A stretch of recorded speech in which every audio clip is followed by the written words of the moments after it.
नमस्कार दर्शक बंधु, आज हूँ डिसेम्बर मास 10 तारिख बुधवार। आज दिन जाकर टॉप 20 गुरुत्वपूर्ण खबर उपर आसतु नजर पकाइबा। वीडियोटी को शेष पर्यंत देखंतु। मात्र किछि समय मध्य जानीपारे आज दिनर संपूर्ण खबर। ता पूर्व चैनल रे नुआ थिले चैनल को सब्सक्राइब करी रखंतु। एमिति प्रतिदिनर लाटेस्ट न्यूज सर्वप्रथमे देखिबा पाई। तेबे आसंतु संपूर्ण खबर उपरे नजर पकाइबा। आजिर प्रथम खबर पाणीपाग को नहीं आसला बड़ खबर। ओडिशा रे आसंता 20 तारिख पर्यंत शीतलहरी जारी रहिबो। असह्य जाड़े थरुचे सारा ओडिशा। उपकूल उपांत उत्तर दक्षिण सबुठी प्रबल ठंडा। राति पाहिले सूर्य किरण संज नईले निया भरोसा चली जीवन। दिनकू दिन तापमात्रा खसिबा सहित शीत बढ़ुची। एथि सहित सकाळ 8:30 सुधा झारसुगुड़ा 9.6 डिग्री सह सबुठू ठंडा रेकर्ड कर जाइछि। 11 तारिख में सुंदरगढ़ अनुगुल झारसुगुड़ा शीतलहरी बही पारे। सुंदरगढ़ और कंधमाल घन कुहुड़ी भी दृश्यमान हो पारे बोली पाणीपाग केन्द्र सतर्क कराइछि। लगातार द्वितीय दिन पर जी उदयगिरी रातिर तापमात्रा 5 डिग्री तले रही। 20 तारिख जाए शीत जारी रहिबो। 21 तारिख पर राति तापमात्रा किछि बढ़ी पारे। बालेश्वर गंजाम जाए उपकूल जिला और संलग्न मयूरभंज केन्दुझर ढेंकानाल नयागढ़ और गजपति जिले में 11 तारिख राति शीत बढ़ी पारे। परवर्ती खबर मां को जाति आधार संतान को मिलिब जाति प्रमाणपत्र कहले सुप्रीमकोर्ट। सेपटे शिक्षा सहित जड़ित एक मामलें गुरुत्वपूर्ण राय देइछन्ति सर्वोच्च न्यायालय। मार जाति आधार झील को एससी सर्टिफिकेट मिलिब बोली गुरुत्वपूर्ण राय सुनाइछन्ति सुप्रीमकोर्ट। रिपोर्ट अनुसार मद्रास हाईकोर्ट पंडिचेरी जड़े छात्री को मां को जाति आधार जातिगत प्रमाणपत्र देवाक निर्देश देइथिले। मद्रास हाईकोर्ट निर्देश को चैलेंज कर सुप्रीमकोर्ट में मामला होता। सुप्रीमकोर्ट मध्य मद्रास हाईकोर्ट राय को कायम रखिछन्ति। सूचना मुताबक छात्री मां हिंदू आदि द्राविड़ समुदाय अटंती। तांकर 3 जण संतान रहिछन्ति। एथि मध्यरु 2 जण कन्या एवं जणे पुत्र संतान। महिला जनक निज संतान एससी प्रमाणपत्र दाबी करथिले। पति विवाह परे तांको परिवार रे रहुथिबा छात्री मां कोर्ट रे कहिथिले। एथि सहित परिवार समस्त सदस्य अनुसूचित जातिर थिबा महिला जनक आवेदन रे दर्शाइथिले।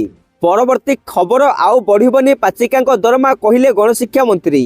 सेपटे पाचिका दरमा प्रसंग में विद्यालय और गणशिक्षा मंत्री नित्यानंद गंड प्रतिक्रिया रखी कहिसंती पाचिका दरमा 2000 टंका थिला। बीजेपी सरकार 1000 टंका वृद्धि करिछि। वर्तमान पाचिका दरमा 3000 टंका होइछि। सबुबले आंदोलन रे बसिले सरकारी कार्य बाधाप्राप्त हेबो। दरमा तो वृद्धि हैला पुणी आंदोलन ठीक नुहे। किछि दिन काम करंतु सबुबले आंदोलन करिबा उचित नुहे बोली मंत्री कहिसंती। किंतु 7 दफा दाबी नहीं 2 दिन धरी लोअर पीएमजी रे धारणा रे बसिसंती राज्य पाचक पाचिका महासंघ। तेबे दरमा वृद्धि दाबी न हेबा जाय धारणा स्थल हटिबे नाही बोली संघ कहिछि। परवर्ती खबर सुना प्रेमी बड़ खबर कमिला सुना दर। कारण आज भारतीय बजार में 24 कैरेट सुनार दर 1,30,090 टंका रही। सेहीपरि 22 कैरेट सुनार दर 1,19,250 टंका छुईची।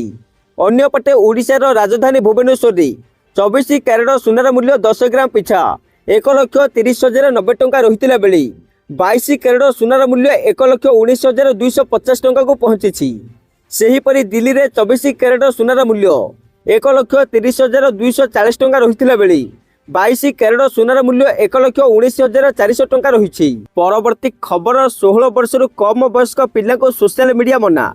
परवर्ती खबर 16 वर्ष कम वयस्क पिला को सोशल मीडिया मना। सेपटे ऑस्ट्रेलिया 16 वर्ष कम वयसर पिला द्वारा सोशल मीडिया प्लाटफर्म व्यवहार उपर विश्वर प्रथम प्रतिबंधक लागू करिछि। प्रधानमंत्री आंटोनी आलबानीजी मंगलवार एही प्रमुख संस्कार पाई राज्य नेता मानक धन्यवाद जणाइछन्ति। सरकार कहिछन्ति जे एही पदक्षेप पिलामानक सोशल मीडिया नकारात्मक प्रभाव एवं क्षतिकारक विषय वस्तु रक्षा करी एक सुरक्षित एवं स्वस्थ शैशव सुनिश्चित करिब। परवर्ती खबर 18 दिन पूर्व सरिला विधानसभा शीतकालीन अधिवेशन। ओडिशा विधानसभा शीतकालीन अधिवेशन मंगलवार बाचस्पति सुरमा पाढ़ी द्वारा अनिर्दिष्ट काल पाई मुलतवी घोषणा कर जाइछि।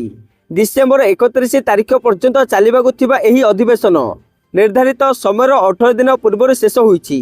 मोट 29 कार्य दिवस रहितला बेले गृह मात्र 11 दिन कार्य करिछि।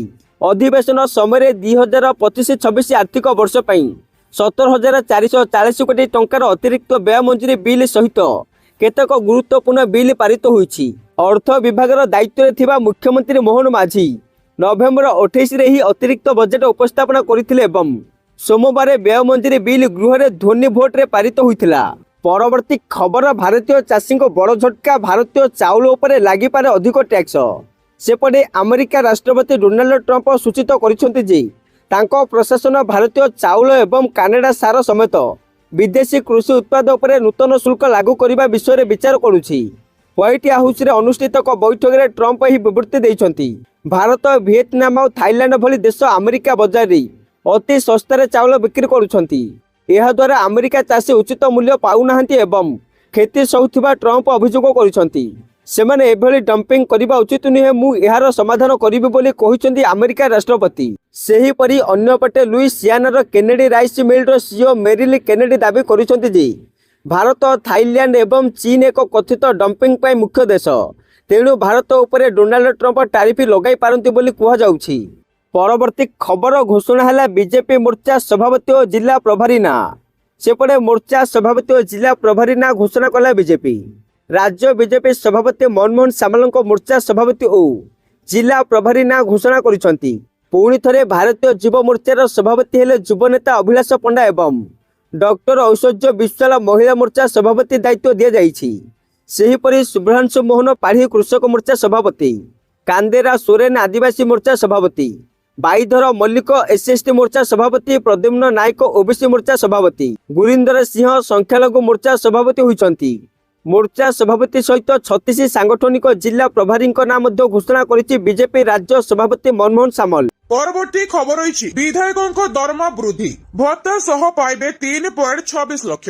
ବିଧାନସଭା ବାଚସ୍ପତି, ଉପବାଚସ୍ପତି, ମନ୍ତ୍ରୀ ଓ ସଦସ୍ୟମାନଙ୍କ ଦରମା ଭତ୍ତା ଓ ପେନସନ ବିଲ୍ 2025 ଗୃହରେ ପାରିତ ହୋଇଛି। ଏହାପରେ ସେମାନଙ୍କୁ ବର୍ଦ୍ଧିତ ଦରମା ମିଳିବ। ବିଧାୟକମାନେ ପୂର୍ବରୁ ମୂଳ ଦରମା ବାବଦରେ 40,000 ଟଙ୍କା ପାଉଥିବା ବେଳେ ଏଣିକି ତାହାକୁ 94,000 ଟଙ୍କାକୁ ବୃଦ୍ଧି କରାଯାଇଛି। ଏହା ସହିତ ସେମାନଙ୍କୁ ଅନ୍ୟାନ୍ୟ ଭତ୍ତା ମଧ୍ୟ ମିଳିବ।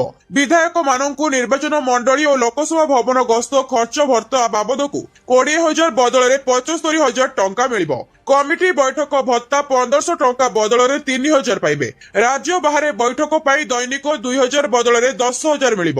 ରାଜ୍ୟ ଭିତରେ କାର ଯାତ୍ରା ପାଇଁ କିଲୋମିଟର ପିଛା 25 ଟଙ୍କା ବଦଳରେ 35 ଟଙ୍କା। ମାସିକ ଯାନବାହନ ଭତ୍ତା 15,000 ବଦଳରେ ମିଳିବ 50,000 ଟଙ୍କା। ମାସକୁ ପୁସ୍ତକ କିଣିବା ପାଇଁ 2,000 ବଦଳରେ ମିଳିବ 10,000। ବିଜୁଳି ବିଲ୍ ପାଇଁ 5,000 ବଦଳରେ ମିଳିବ 20,000। ଚିକିତ୍ସା ଖର୍ଚ୍ଚ ପାଇଁ 5,000 ଟଙ୍କା ବଦଳରେ 35,000 ମିଳିବ।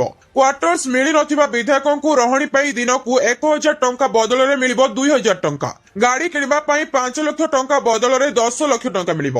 ଗାଡି କିଣା ଖର୍ଚ୍ଚ, କମିଟି ବୈଠକ ଭତ୍ତା, ରାଜ୍ୟ ବାହାର ବୈଠକ ଭତ୍ତା, ରାଜ୍ୟ ଭିତରେ କାର ଯାତ୍ରା ଭତ୍ତାକୁ ବାଦ ଦେଲେ ଅନ୍ୟାନ୍ୟ ଭତ୍ତା ଏବଂ ମୂଳ ଦରମାକୁ ମିଶାଇ ବିଧାୟକମାନେ ମାସିକ 3,26,000 ଟଙ୍କା ପାଇବେ। ପରବର୍ତ୍ତୀ ଖବର ରହିଛି ଆପଣଙ୍କ ପିଲା ବେଶୀ ଫୋନ ଦେଖୁଛି କି?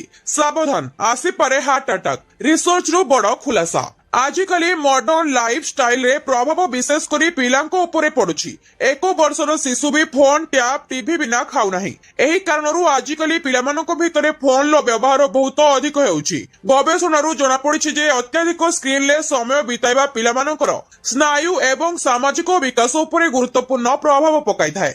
ଏହା ସେମାନଙ୍କୁ ସ୍ନାୟୁଗତ ବିକାର ବା ନ୍ୟୁରୋଲୋଜିକାଲ ଡିସଅର୍ଡରର ବିପଦରେ ମଧ୍ୟ ପକାଇଥାଏ। ଏହା ପିଲାମାନଙ୍କୁ ଷ୍ଟ୍ରୋକ୍ ହେବାର ବିପଦରେ ପକାଇଥାଏ। ପୂର୍ବ ଫିନଲ୍ୟାଣ୍ଡ ବିଶ୍ୱବିଦ୍ୟାଳୟ ଏବଂ ୟୁରୋପୀୟ ସୋସାଇଟି ଅଫ୍ କାର୍ଡିଓଲୋଜି କଂଗ୍ରେସ 2023ର ଗବେଷଣା ଅନୁଯାୟୀ ଅତ୍ୟଧିକ ଫୋନ ବ୍ୟବହାର କରୁଥିବା ପିଲାମାନେ କମ ବୟସରେ ହୃଦରୋଗର ଶିକାର ହୁଅନ୍ତି। କାରଣ ସେମାନେ ନିଜ ଫୋନ ଦେଖିବାରେ ବ୍ୟସ୍ତ ଥିବାରୁ ଶାରୀରିକ ଭାବରେ ସକ୍ରିୟ ନଥାନ୍ତି। ଯେଉଁ ପିଲାମାନେ କମ ସକ୍ରିୟ ଥାନ୍ତି ସେମାନଙ୍କ ହୃଦୟ ରୋଗ ଏବଂ ଷ୍ଟ୍ରୋକ୍ ହେବାର ଆଶଙ୍କା ବହୁତ ବଢିଯାଏ। ଯଦିଓ ସେମାନଙ୍କର ଓଜନ ଏବଂ ରକ୍ତଚାପ ନିୟନ୍ତ୍ରଣରେ ଥାଏ, ତଥାପି ହୃଦଘାତର ଆଶଙ୍କା ଅଧିକ ରହିଥାଏ। ଏହି ଗବେଷଣା 1990ରୁ 1991 ମଧ୍ୟରେ ଜନ୍ମ ହୋଇଥିବା 14,500 ପିଲାଙ୍କ ଉପରେ କରାଯାଇଥିଲା। ପରବର୍ତ୍ତୀ ଖବର ରହିଛି ଇପିଏଫ୍ଓରୁ ଗୋଟିଏ ଥରରେ କେତେ ଟଙ୍କା ଉଠାଇ ପାରିବେ? କଣ ରହିଛି ଏହାର ନିୟମ ଜାଣନ୍ତୁ। ଇପିଏଫ୍ଓ ହେଉଛି ଯେଉଁଠାରେ ଆପଣଙ୍କର ପ୍ରୋଭିଡେଣ୍ଟ ଫଣ୍ଡ ଟଙ୍କା ଜମା କରାଯାଏ। କେତେବେଳେ ଆବଶ୍ୟକ ହେଲେ କିମ୍ବା ଜରୁରୀକାଳୀନ ପରିସ୍ଥିତିରେ ଆପଣ ଆପଣଙ୍କର ପ୍ରୋଭିଡେଣ୍ଟ ଫଣ୍ଡ ଉଠାଇବାକୁ ଚାହାନ୍ତି, उदाहरण स्वरूप जदि आपनको 1 लाख टंकार आवश्यकता अछि एवं आपण आपणकर पीएफ रु एही टंका उठाइबा पई आवेदन करंती तेबे आपनको केवल 60,000 टंका मिलिथाय। एहा आपनको भाबिबाकू बाध्य करे जे आपण आवेदन करिथिबा राशि काहेकि पाइले नाही। तेणु आसंतु आमे आपनको कहबु जे आपण ईपीएफ रु केबे एवं केते टंका उठाई परिबे। आपण आवश्यकता अनुसार आपनको ईपीएफ रु टंका उठाई परिबे किछि आवश्यकता पई जेपरि कि असुस्थता विवाह किंबा घर किनिबा संपूर्ण परिमाणर 100% पर्यंत टंका उठाई परिबो। तथापि केते समय रे केवल 75% टंका उठाई परिबो किंतु अवसर परे संपूर्ण परिमाण उठा जाई परिबो। वर्तमान नियम उठाण को सरल करिछि। सीमा 13 रु 3 को ह्रास करिछि। 12 मासर चाकरी परे 100% उठाण को अनुमति दैछि। परवर्ती खबर अछि अष्टम वेतन कमिशन केबे बढ़िबो सैलरी केते मिलिबो फायदा मुह खोलिले मोदी सरकार किंतु चिंतार विषय। अष्टम वेतन कमिशन संपर्क में केंद्रीय कर्मचारी एवं पेंशन भोगी मध्य आलोचना चली। तारीख बकेया एवं दरमा वृद्धि विषय समस्तଙ୍କର अनेक प्रश्न अछि। 2026 रु दरमा वृद्धि हेबो कि नाही रिपोर्ट केबे विकसित हेबो सरकार मत कोन जदि आपणकर नूतन वेतन कमिशन विषय कोनोसी संदेह अछि तेबे एही प्रश्न उत्तर माध्यम रे जनंतु एहा उपरे सद्यतम अपडेट। नूतन वेतन कमिशन सुपारिश केबे कार्यकारी हेबो एवं केते हिताधिकारी एथिरे शामिल हेबे। सोमवार लोकसभा रे अर्थ राष्ट्रमंत्री पंकज चौधरी को लिखित उत्तर रे एही सूचना दिया जायछि। नूतन वेतन कमिशन सुपारिश केबे कार्यकारी हेबो एवं केते हिताधिकारी एथिरे शामिल हेबे बोली तांकु पचरा जायथिला। अष्टम वेतन कमिशन कार्यकारी करबा संपर्क में एक तारका चिन्हित प्रश्नर उत्तर दे मंत्री कहिसेंति जे कमिशन पूर्वरु गठन होई सारिछि एवं एहार संदर्भ शर्तावली 3 नवेम्बर 2025 रे अर्थ मंत्रालय एक संकल्प माध्यम रे सूचित करा जायथिला। परवर्ती खबर अछि 2026 वर्ष एवं अद्भुत 12 नुहे एथर पड़िबो 13 मास। ज्योतिष मानक अनुसार नूतन वर्ष 2026 अनेक दृष्टि बहुत विशेष रहिबो। एही वर्ष एक बड़ संयोग हेबाकू जाउछि जेउथिरे 2026 मसिया 12 नुहे बरं 13 मास रहिबो अर्थात विक्रम संवत 2083 रे एक अतिरिक्त चंद्र मास जोड़ी होइजिबो। एही कारणरू 2026 मसियार ज्येष्ठ मासरे अधिक मास पड़िबो।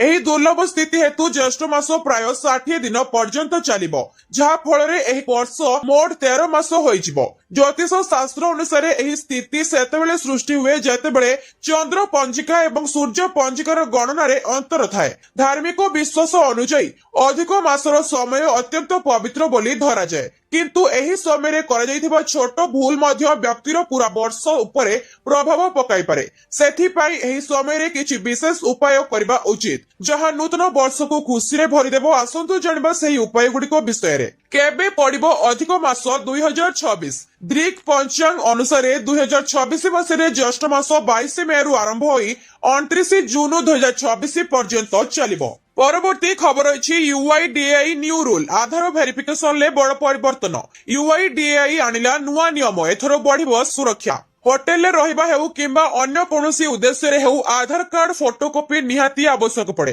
एबे किंतु एथिरे एक बड़ परिवर्तन आसुछि। भारतीय अनन्य परिचय प्राधिकरण नूतन नियम प्रणयन करबाकू प्रस्तुत हेउछि जहा अधीन रे आधार कार्ड रो फोटोकॉपी दाखल आ आवश्यक हेबो नाही। समस्त काम डिजिटल भाव रे करा जिवो। आधार कार्ड आज सबठारु अत्यावश्यक डॉक्यूमेंट मध्यरु गोटिए होई जायछि। तेनु एही परिवर्तन विषय रे जानिबा बहुत गुरुत्वपूर्ण। आधार फोटोकॉपी दाखल करबार नियम परिवर्तन हेबो। होटेल एवं अन्य सेवा भली अनेक स्थान रे लोक माने आधार जांच पई सेमानकर आधार कार्ड रो फोटोकॉपी दाखल करंती एवं एही कॉपी गुडीको सेठारे फिजिकल रखा जाए। एबे यूआईडीएआई एही पुराना व्यवस्था को समाप्त करबाकू प्रस्तुत हेउछि। डॉक्यूमेंट सुरक्षा सुनिश्चित करबा एवं अपव्यवहार रोकिबा पई यूआईडीएआई खूब शीघ्र पेपर बेस्ड आधार वेरिफिकेशन को संपूर्ण भाव में बंद करिवार योजना उपरे काम करुछि। परवर्ती खबर अछि मुंड बिंधाइलाणी महिला अपराध 1.5 वर्ष रे 41,000 मामला। सरकार बदलिबा परे आशा कराଯାउथिला महिला विरोधी अपराध कमिबो। दुष्कर्म उद्यम यौन निर्यातना अपहरण शोषण कमिबो। दुर्बृत्त माने पुलिस को डरिबे हेले आशारे रहि जाइछि। अपराधी बेफिकर होई घटाई चलिछंती अपराध बढ़ी चलिछि महिला विरोधी अपराध मामला। पूर्व सरकार समय नमिता बबितांको भली मामला बीजेडी पई कंटा होइथिला। दल क्षमतारु जाइथिला महिला विरोधी अपराध को प्रसंग करी बीजेपी क्षमता को आसिथिला किंतु नुआ सरकार ଆସିବା ପରେ ବି କମୁନି ମହିଳା ବିରୋଧୀ ଅପରାଧ। ବିଧାନସଭାର ତଥ୍ୟ ଅନୁସାରେ ଜୁଲାଇ 2024 ରୁ 2025 ସେପ୍ଟେମ୍ବର ପର୍ଯ୍ୟନ୍ତ 40,947 ମହିଳା ଅପରାଧ ମାମଲା ରୁଜୁ ହୋଇଛି, ଯେଉଁଥିରେ ରହିଛି 3,205ଟି ଦୁଷ୍କର୍ମ, 202ଟି ଦୁଷ୍କର୍ମ ଉଦ୍ୟମ, 1,476ଟି ଯୌନ ନିର୍ଯାତନା, ସର୍ବସାଧାରଣରେ 2,310ଟି ଅସଦାଚରଣ, 8,863ଟି ଅପହରଣ, 5,861ଟି ଯୌତୁକ ନିର୍ଯାତନା ଭଳି ସଙ୍ଗୀନ ମାମଲା, ଏଥିସହିତ 6,773ଟି ଶୋଷଣ ଓ ନିର୍ଯାତନା, 49ଟି ଯୌତୁକ ଆତ୍ମହତ୍ୟା ମାମଲା ବି ରୁଜୁ ହୋଇଛି। ଏହାକୁ ନେଇ ସରକାରକୁ ତୀବ୍ର ସମାଲୋଚନା କରିଛି ବିରୋଧୀ। ପରବର୍ତ୍ତୀ ଖବର ଅଛି ଓଡ଼ିଶାରେ ଡାକ୍ତରଙ୍କ ଘୋର ଅଭାବ। ଓଡ଼ିଶାରେ ଡାକ୍ତରଙ୍କ ଅଭାବ, ଠିକାରେ ଚାଲୁଛି ଡାକ୍ତରୀ ସେବା। 60% ମଞ୍ଜୁରୀ ପ୍ରାପ୍ତ ଡାକ୍ତର ପଦବୀ ଖାଲି ପଡ଼ିଛି। ଆଜି ବିଧାନସଭାରେ ବିଜେଡି ବିଧାୟକ ଗଣେଶ୍ୱର ବେହେରା ପ୍ରଶ୍ନ କରିଥିଲେ କେଉଁ ଜିଲ୍ଲାରେ କେତେ ସଂଖ୍ୟାର ଡାକ୍ତର ପଦବୀ ଖାଲି ଅଛି ଏବଂ ପ୍ରଶ୍ନର ଉତ୍ତର ରଖିଛନ୍ତି ସ୍ୱାସ୍ଥ୍ୟ ଓ ପରିବାର କଲ୍ୟାଣ ମନ୍ତ୍ରୀ ଡାକ୍ତର ମୁକେଶ ମହାଲିଙ୍ଗା। ଗୃହରେ ସ୍ୱାସ୍ଥ୍ୟ ମନ୍ତ୍ରୀ ମୁକେଶ ମହାଲିଙ୍ଗ କହିଛନ୍ତି ମଞ୍ଜୁରୀ ପ୍ରାପ୍ତ 15,774 ପଦବୀରୁ ଖାଲି ପଡ଼ିଛି 9,503 ଡାକ୍ତର ପଦବୀ। କାର୍ଯ୍ୟରତ ଅଛନ୍ତି 6,271 ଡାକ୍ତର। ଏମାନଙ୍କ ମଧ୍ୟରୁ 1,135 ଠିକା ନିଯୁକ୍ତିରେ ଅଛନ୍ତି। ସ୍ଥାୟୀ ନିଯୁକ୍ତି ପାଇଁ 5,003 ଡାକ୍ତର ଓ 5,248 ପଦବୀ ପୂରଣ ପାଇଁ ଓପିଏସସି ଚିଠି ଲେଖିଛନ୍ତି। ଆଡହକରେ 19 ଜଣ, ଡିଏମଏଫରେ 110, କର୍ପସ ଫଣ୍ଡରେ 4 ଜଣ ଡାକ୍ତର ଅଛନ୍ତି। ସ୍ଥାୟୀ ନିଯୁକ୍ତି ଅଛନ୍ତି ମାତ୍ର 5,003 ଜଣ ଡାକ୍ତର। 5,248 ଡାକ୍ତର ପଦବୀ ପୂରଣ ପାଇଁ ଓପିଏସସି ଅନୁରୋଧ କରାଯାଇଛି। ଖାଲି ପଡ଼ିଥିବା ଡାକ୍ତର ପଦବୀ ଗୁଡ଼ିକୁ ଓଡ଼ିଶା ଲୋକସେବା ଆୟୋଗ ଦ୍ୱାରା ଚୟନ ଏବଂ ଚୁକ୍ତି ଭିତ୍ତିକ ନିଯୁକ୍ତି ଦ୍ୱାରା ଥିବା ସମ୍ଭବ ପୂରଣ କରିବା ପାଇଁ ସରକାର ପଦକ୍ଷେପ ଗ୍ରହଣ କରିଛନ୍ତି। ପରବର୍ତ୍ତୀ ଖବର ରହିଛି ସିଫ୍ଟ ଶେଷ ହେବା ପରେ ଆଉ କର୍ମଚାରୀଙ୍କୁ କରିପାରିବେନି ଇମେଲ, କଲ, ମେସେଜ। ନିୟମ ନ ମାନିଲେ ମିଳିବ ଦଣ୍ଡ, କଟିବ ଦରମା। ଆଜିର ଯୁଗରେ ବିଳମ୍ବିତ ରାତିରେ ଇମେଲ ଏବଂ ବସ୍ଙ୍କ ଠାରୁ ଜରୁରୀ ମେସେଜ ନିୟମିତତାର ଏକ ଅଂଶ ହୋଇଗଲାଣି। ଏହି ନିରନ୍ତର ସଂଯୋଗର ଅର୍ଥ ହେଉଛି କର୍ମଚାରୀମାନେ କେବେ ବି ପ୍ରକୃତରେ କାମରୁ ମୁକ୍ତ ଅନୁଭବ କରିପାରିବେ ନାହିଁ। ଏହି ବଢୁଥିବା ଚିନ୍ତାର ପ୍ରତିକ୍ରିୟାରେ ସଂସଦରେ ଏକ ନୂତନ ପ୍ରସ୍ତାବ ଆଗତ କରାଯାଇଛି। Right to disconnect bill 2025। ଏହି ବିଲ୍ ଲୋକସଭା ସାଂସଦ ସୁପ୍ରିୟା ସୁଲେ ଦ୍ୱାରା ଆଗତ କରାଯାଇଥିଲା। ଏହି ବିଲ୍ କାହିଁକି ଆବଶ୍ୟକ? ଭାରତ କର୍ମଶକ୍ତି ଲଗାତାର ଅନଲାଇନ ରହିଥିବା ଚାପକୁ କର୍ମଶକ୍ତି ଅନୁଭବ କରୁଛି। ଦୂରବର୍ତ୍ତୀ କାର୍ଯ୍ୟ, ଡିଜିଟାଲ ଯୋଗାଯୋଗ ଉପକରଣ ଏବଂ କମ୍ପାନୀର ଆଶା ସୀମା ଟପି ଯାଇଛି, ଯାହା ଫଳରେ କର୍ମଚାରୀମାନେ ଆରାମ କରିବା କିମ୍ବା ପରିବାର ସହିତ ସମୟ ବିତାଇବା କଷ୍ଟକର ହୋଇପଡ଼ିଛି। ଏହି ବିଲ୍ ଏହି ଗୁରୁତ୍ୱପୂର୍ଣ୍ଣ ସମସ୍ୟାର ସମାଧାନ କରେ ଏବଂ କର୍ମଚାରୀମାନଙ୍କୁ କାର୍ଯ୍ୟ ସମୟ ପରେ କାର୍ଯ୍ୟରୁ ବିଚ୍ଛିନ୍ନ ହେବାର ଆଇନଗତ ସ୍ୱାଧୀନତା ପ୍ରଦାନ କରି ସନ୍ତୁଳନ ଫେରାଇ ଆଣିବାକୁ ଚେଷ୍ଟା କରେ। ପରବର୍ତ୍ତୀ ଖବର ଅଛି ସ୍ୱାସ୍ଥ୍ୟ ମନ୍ତ୍ରୀ କହିଲେ ନର୍ମାଲ ଡେଲିଭରି ଚାହୁଁଥିଲେ ଯାଆନ୍ତୁ ସରକାରୀ ହସ୍ପିଟାଲ। ଦିନକୁ ଦିନ ସିଜେରିଆନ ଡେଲିଭରି ସଂଖ୍ୟା ବଢିବାରେ ଲାଗିଛି। ସ୍ୱାସ୍ଥ୍ୟ ମନ୍ତ୍ରୀ ମୁକେଶ ମହାଲିଙ୍ଗ ବିଧାନସଭାରେ ଲିଖିତ ଉତ୍ତରରେ କହିଛନ୍ତି ଯଦି ନର୍ମାଲ ଡେଲିଭରି ଚାହୁଁଛନ୍ତି ତେବେ ସରକାରୀ ହସ୍ପିଟାଲକୁ ଯାଆନ୍ତୁ। ସେ ଆହୁରି ମଧ୍ୟ କହିଛନ୍ତି ଘରୋଇ ହସ୍ପିଟାଲରେ ସିଜେରିଆନ ଡେଲିଭରି ଅଧିକ ହେଉଛି। ଗତ 5 ବର୍ଷରେ ରାଜ୍ୟରେ ମୋଟ 30,08,383 ପ୍ରସବ ହୋଇଛି। ସେଥିରୁ ସରକାରୀ ହସ୍ପିଟାଲରେ ସର୍ବାଧିକ 23,69,000ରୁ ଅଧିକ ପ୍ରସବ ହୋଇଛି। ଏହା ସହିତ ସରକାରୀ ହସ୍ପିଟାଲରେ 19,59,918 ନର୍ମାଲ ଡେଲିଭରି ହୋଇଥିବା ସ୍ୱାସ୍ଥ୍ୟ ଓ ପରିବାର କଲ୍ୟାଣ ମନ୍ତ୍ରୀ ଡାକ୍ତର ମୁକେଶ ମହାଲିଙ୍ଗା ଗୃହରେ ସୂଚନା ଦେଇଛନ୍ତି। ମନ୍ତ୍ରୀ କହିଛନ୍ତି 4,09,718 ସିଜେରିଆନ ଡେଲିଭରି ହୋଇଛି। ସେଥିରୁ ଘରୋଇ ହସ୍ପିଟାଲରେ 1,48,242 ନର୍ମାଲ ଡେଲିଭରି ହୋଇଛି। 4,90,505 ସିଜେରିଆନ ଡେଲିଭରି ହୋଇଛି।